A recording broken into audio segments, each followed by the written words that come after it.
La molicie. Julio Ramón Ribeiro.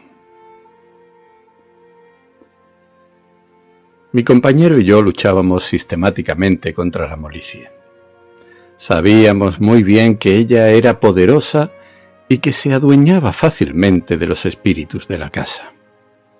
Habíamos observado cómo, agazapada en las comidas fuertes, en los muelles sillones y hasta en las melodías lánguidas de los boleros, aprovechaba cualquier instante de flaqueza para tender sobre nosotros sus brazos tentadores y sutiles y envolvernos suavemente como la emanación de un pebetero. Había pues que estar en guardia contra sus acechanzas. Había que estar a la expectativa de nuestras debilidades. Nuestra habitación estaba prevenida, diríase exorcizada contra ella. Habíamos atiborrado los estantes de libros raros y preciosos que constantemente despertaban nuestra curiosidad y nos disponían al estudio. Habíamos coloreado las paredes con extraños dibujos que día a día renovábamos para tener siempre alguna novedad, o por lo menos la ilusión de una perpetua mudanza. Yo pintaba espectros y animales prehistóricos y mi compañero trazaba con el pincel transparentes y arbitrarias alegorías que constituían para mí un enigma indescifrable.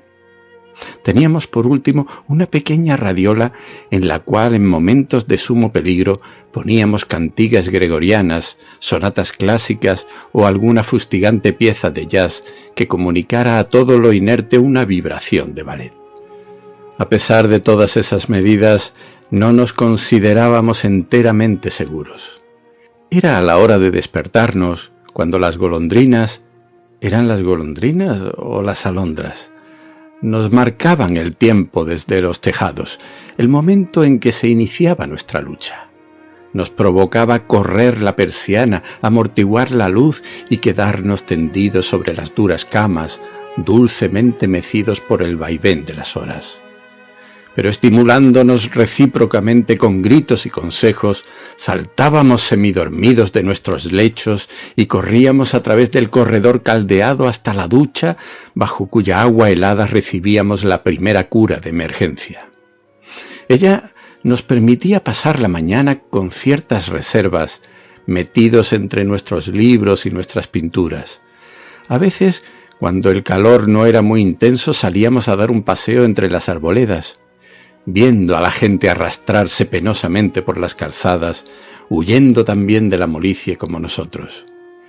Después del almuerzo, sin embargo, sobrevenían las horas más difíciles y en las cuales la mayoría de nuestros compañeros sucumbían. Del comedor pasábamos al salón y, embotados por la cuantiosa comida, caíamos en los sillones. Allí pedíamos café antes de que los ojos se nos cerraran y gracias a su gusto amargo y tostado, febrilmente sorbido, podíamos pensar lo elemental para mantenernos vivos. Repetíamos el café, fumábamos, hojeábamos por centésima vez los diarios, hasta que la molicie hacía su ingreso por las 3 grandes ventanas asoleadas. Poco a poco disminuía el ritmo de los coloquios. Las partidas de ajedrez se suspendían, el humo iba desvaneciéndose, el radio sonaba perezosamente y muchos quedaban inmóviles en los sillones, un alfil en la mano, los ojos entrecerrados, la respiración sofocada, la sangre viciada por un terrible veneno. Entonces, mi compañero y yo huíamos torpemente por las escaleras y llegábamos exhaustos a nuestro cuarto, donde la cama nos recibía con los brazos abiertos y nos hacía brevemente suyos. A esta hora tal vez fuimos en alguna oportunidad presas de la molicie. Recuerdo especialmente un día en que estuve tumbado hasta la hora de la merienda sin poder moverme, y más aún hasta la hora de la cena, hora en que pude levantarme y arrastrarme hasta el comedor como un sonámbulo. Pero esto no volvió a repetirse por el momento. Aún éramos fuertes. Aún éramos capaces de rechazar todos los asaltos y llenar la tarde de lecturas comunes, de glosas y de disputas, muchas veces bizantinas, pero que tenían la virtud de mantener nuestra inteligencia alerta. A veces, hartos de razonar, nos aproximábamos a la ventana que se abría sobre un gran patio, al cual los edificios volvían la intimidad de sus espaldas. Veíamos entonces que la molicie retozaba en el patio bajo el resplandor del sol, y reptando por las paredes hacía suyos los departamentos y las cosas. Por las ventanas abiertas veíamos hombres y mujeres desnudos, indolentemente estirados sobre los lechos blancos, abanicándose con periódico. A veces alguno de ellos se aproximaba a su ventana y miraba el patio y nos veía a nosotros. Luego de hacernos un gesto vago que podía interpretarse como un signo de complicidad en el sufrimiento, regresaba a su lecho, bebía lentos jarros de agua y, envuelto en sus sábanas como en un sudario, proseguía su descomposición. Este cuadro, al principio, nos fortalecía porque revelaba en nosotros cierta superioridad.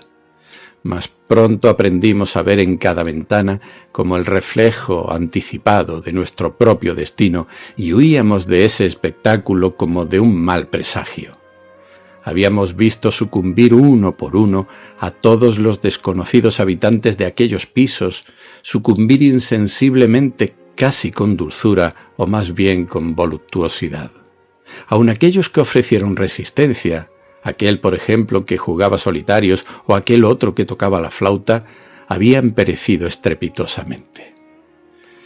La poca gente que disponía de recursos, nosotros no estábamos en esa situación, se libraban de la molicie abandonando la ciudad. Cuando se produjeron los primeros casos, improvisaron equipajes y huyeron hacia las sierras nevadas o hacia las playas frescas, latitudes en las cuales no podía sobrevivir el mal. Nosotros, en cambio, teníamos que afrontar el peligro esperando la llegada del otoño para que extendiera su alfombra de hojas secas sobre los maleficios del estío. A veces, sin embargo, el otoño se retrasaba mucho y cuando llegaban los primeros cierzos, la mayoría de nosotros estábamos incurablemente enfermos, completamente corrompidos para toda la vida. Las 7 de la noche era la hora más benigna. Diríase que la molicie hacía una tregua y, abandonando provisoriamente la ciudad, reunía fuerzas en la pradera, preparándose para el asalto final. Este se producía después de la cena, a las 11 de la noche, cuando la brisa crepuscular había cesado y en el cielo brillaban estrellas implacablemente lúcidas. A esta hora eran también, sin embargo, múltiples las posibilidades de evasión. Los adinerados emigraban hacia los salones de fiesta en busca de las mujerzuelas para hallar en el delirio un remedio a su cansancio. Otros se hartaban de vino y regresaban ebrios en la madrugada, completamente insensibles a las sutilezas de la molicie.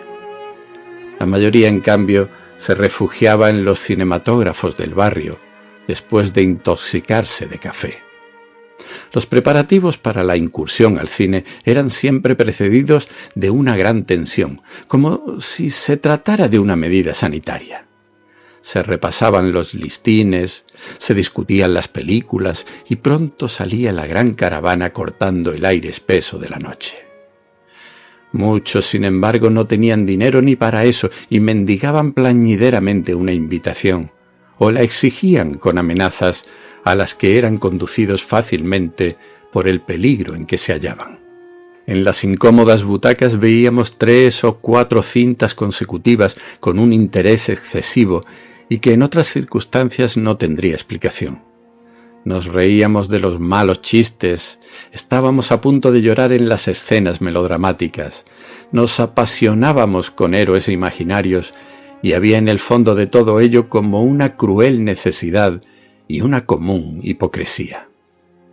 A la salida frecuentábamos paseos solitarios, aromados por perfumes fuertes, y esperábamos en peripatéticas charlas que el alba plantara su estandarte de luz en el oriente, signo indudable de que la molicie se declaraba vencida en aquella jornada. Al promediar la estación, la lucha se hizo insostenible. Sobrevinieron unos días opacos, con un cielo gris cerrado sobre nosotros como una campana neumática. no corría un aliento de aire y el tiempo detenido husmeaba sórdidamente entre las cosas. En estos días mi compañero y yo comprendimos la vanidad de todos nuestros esfuerzos. De nada nos valían ya los libros, ni las pinturas, ni los silogismos, porque ellos a su vez estaban contaminados.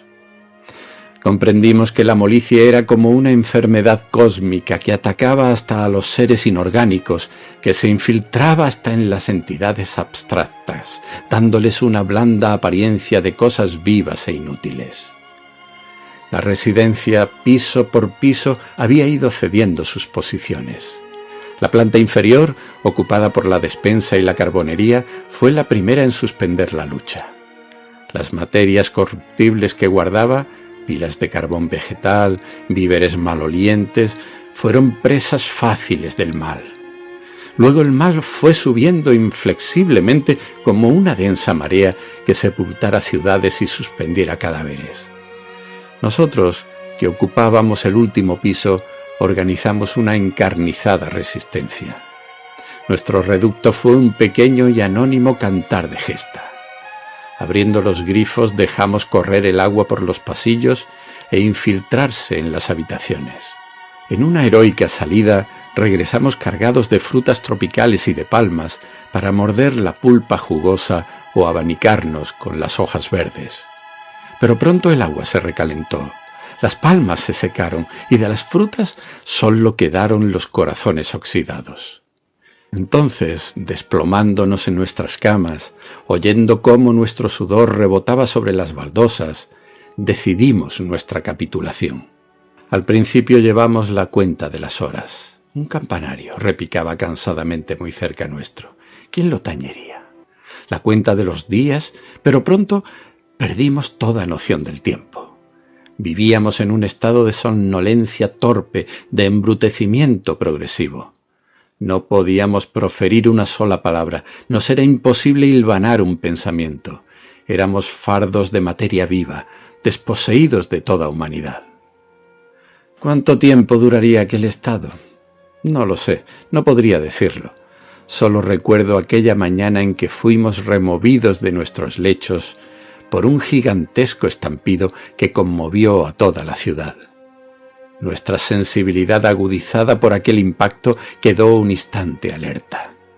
Entonces sobrevino un gran silencio. Luego una ráfaga de aire fresco abrió de par en par las ventanas y unas gotas de agua motearon los cristales. La atmósfera de toda la habitación se renovó en un momento y un saludable olor de tierra humedecida nos arrastró hacia la ventana. Entonces vimos que llovía copiosa, consoladoramente. También vimos que los árboles habían amarilleado y que la primera hoja dorada se desprendía y después de un breve vals tocaba la tierra. A este contacto, un dedo en llaga gigantesca, la tierra despertó con un estertor de inmenso y contagioso júbilo, como un animal después de un largo sueño. Y nosotros mismos nos sentimos partícipes de aquel renacimiento y nos abrazamos alegremente sobre el dintel de la ventana, recibiendo en el rostro las húmedas gotas del otoño.